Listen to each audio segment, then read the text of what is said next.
طيب حبيبتي، أنا رح أتركك أنت وأخوكي. حبيبتي تسلمي. بعد أم حاتم الست لميا ترافق صباح بركات. هلأ وين ما بروح ست لميا ست لميا.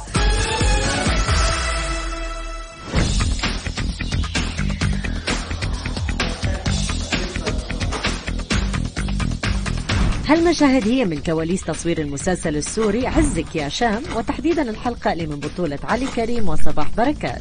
كون هالمسلسل هو عبارة عن حلقات منفصلة. الحلقة اللي أنا مشاركة فيها اسمها البخيل.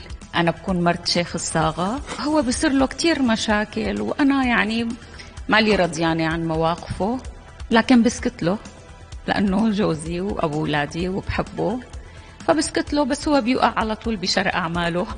وهيك بتكون رجعت صباح بركات للبيئة الشامية بعد غياب طويل، كونها كانت مستقرة في أمريكا.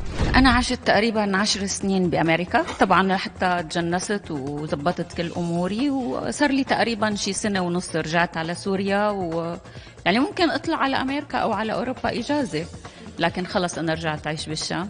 ورجعت كمان للنشاط الدرامي، فكل العالم العربي عم بيتابعها الفترة بمسلسل كريستال. لكن أنا لهلأ الناس كانوا يقولوا لي أم حاتم تبع باب الحارة، لكن وقت اللي شافوني الناس بكريستال هلأ وين ما بروح ست لميا ست لميا. وهالشي طبيعي مع التأثير الكبير اللي تركته شخصيتها بهالعمل، ففينا نقول إنها متسلطة وبتخاف على مصلحة أولادها. هو مشر، هي شايفة إنه مصلحة عائلتها وولادها هيك، يعني ما بدها إنه ولادها يعني الناس اللي حواليها إنه يكون عندهم اختيارات غلط، يعني هي عم تساعدهم إنه ياخذوا اختيارات صح، فهي هيك رأيها.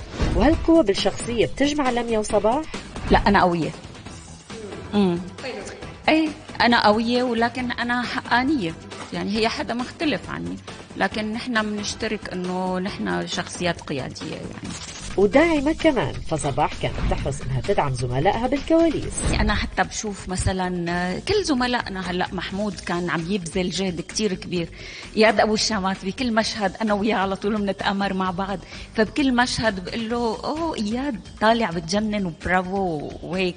وباميلا، يعني أنا عم أحكي مع الناس اللي كانت أنا أكتر شي دوري مع محمود ومع باميلا ومع إياد، فكتير كتير يعني كنت بكل مشهد شد على ايدهم، ويعني فعلا طالعين بياخدوا العقل والكل. ولما سألنا عن تطور الأحداث كان الجواب كل حلقة في مفاجآت، واستنونا 90 حلقة.